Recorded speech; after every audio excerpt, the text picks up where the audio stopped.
Gallery Experience, The Business of Exhibiting Art. Episode 2. Who should you invite if you want to sell art? Imagine you are preparing for an exhibition.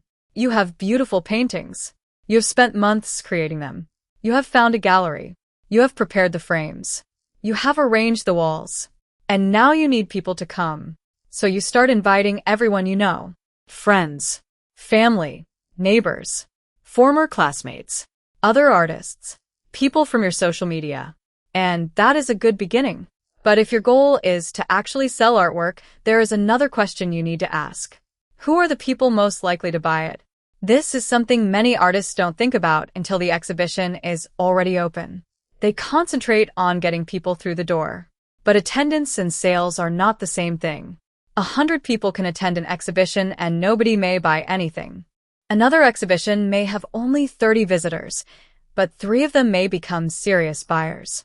So instead of thinking only about the number of visitors, think about the quality of the audience. Who are your potential buyers? The first group is obvious. Art collectors. Collectors may already understand the value of original artwork.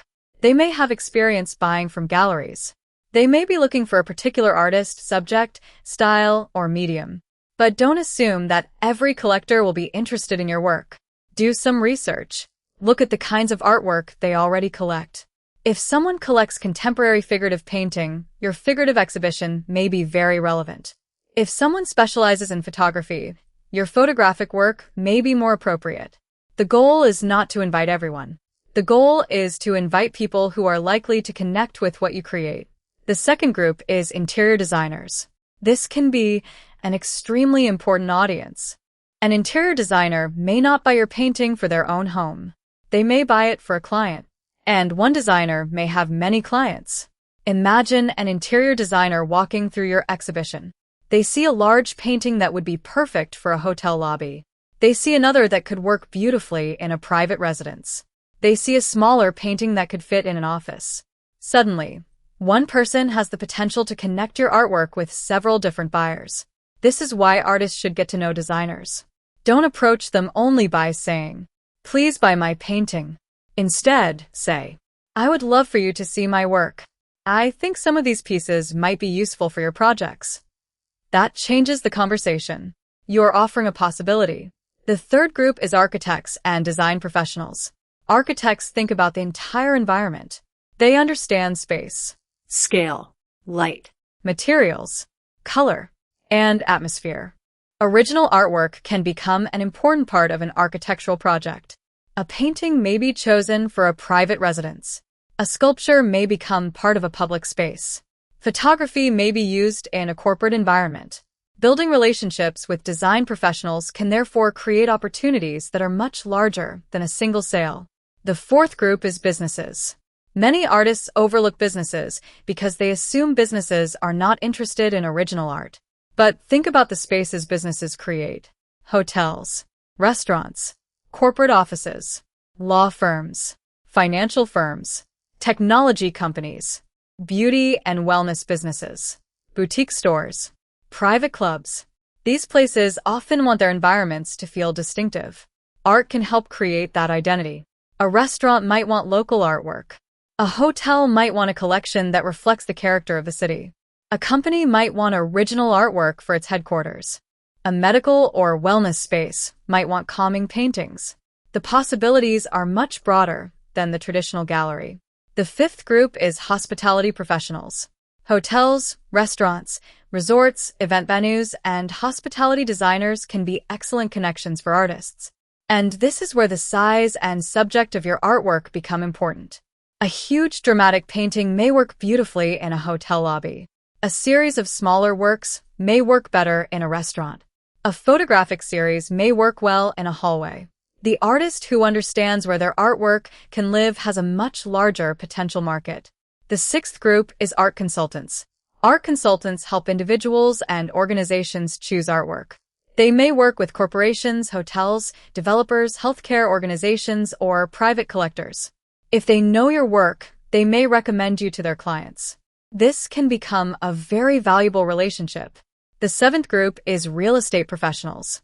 Think about developers, luxury home builders, real estate agents, and staging companies. A beautiful piece of original art can help create an atmosphere in a property. Developers may need artwork for model homes or common spaces. Interior staging professionals may use art to help potential buyers imagine themselves living in a property. Again, the artist is not simply selling a painting. The artist is offering something that can become part of an environment.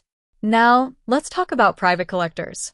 Not every collector is a wealthy person with a huge mansion. Someone who buys one painting every few years is still a collector. Someone who buys a small painting because it reminds them of their childhood is a collector. Someone who discovers a new artist and follows that artist's career may eventually become a serious collector. So don't judge people by appearance. Don't assume that someone cannot afford your work. And don't assume that someone who looks wealthy will buy it.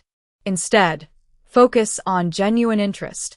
If someone spends 10 minutes looking at one painting, asks questions, and comes back to look at it again, pay attention. They may be seriously interested. This brings us to an important point. Learn to recognize buying signals. Someone may ask, how large is it? How much is it? Is this the original? Do you have anything similar? Can I see the other works in this series? Would this be available without the frame? Can I take a photograph? Do you ship? These questions can indicate interest. But don't become aggressive. The worst thing an artist can do is pressure someone who is simply trying to appreciate the artwork. Give people space. Let them look. Let them ask. Be available when they need information. A good sales conversation doesn't feel like a sales pitch. It feels like a conversation about art. You can explain the story behind the work. You can talk about the technique. You can explain why you chose the subject. You can tell them how the painting was created. But don't overwhelm them. Sometimes the best thing you can say is simply, take your time. I'm happy to answer any questions. Then let the painting do some of the work. Another important question is whether your artwork is easy to buy. Imagine someone loves a painting. They ask how much it costs. You don't know. They ask whether it is available. You don't know. They ask whether they can pay by card. You don't know. They ask whether it can be delivered. You don't know. The opportunity may disappear. So prepare before the exhibition. Have a clear price list. Know which works are available. Know the dimensions. Know the medium. Know whether shipping is available. Have a simple way to accept payment. And keep records of interested visitors. You don't have to pressure anyone. You simply need to make the buying process easy. Now, let's return to the invitation list. Instead of one giant list, create categories. Collectors, interior designers, architects, art consultants, business owners, hotels and restaurants, real estate professionals, arts organizations, media, local cultural leaders, and then your personal network. This allows you to communicate with each group differently. A collector may care about the artwork. An interior designer may care about dimensions and color. A hotel may care about a larger collection. A journalist may care about the story behind the exhibition. A local organization may care about community involvement. One invitation does not have to sound the same for everyone. And there is one more group that can be extremely valuable. People who already love your work. They may not have purchased anything yet, but they follow you. They comment on your posts. They attend your exhibitions. They recommend you to friends. These people are part of your audience. Take care of them. They may eventually become collectors. Or they may introduce you to someone who becomes one. Your audience is not just a number. It is a network of relationships. And that network grows over time.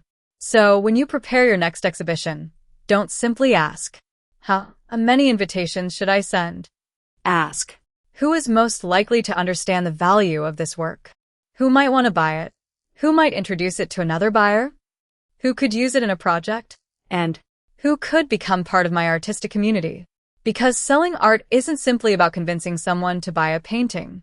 It is about finding the people for whom the painting already has meaning. The right buyer doesn't need to be forced. They need to discover something they genuinely want. Your job is to put the artwork in front of the right people and give them the opportunity to fall in love with it. Sometimes the person who buys your painting is a collector. Sometimes it is an interior designer. Sometimes it is a restaurant owner. Sometimes it is someone who simply walked into the gallery and saw a painting that reminded them of home. You never know who that person will be. But you can in Korea.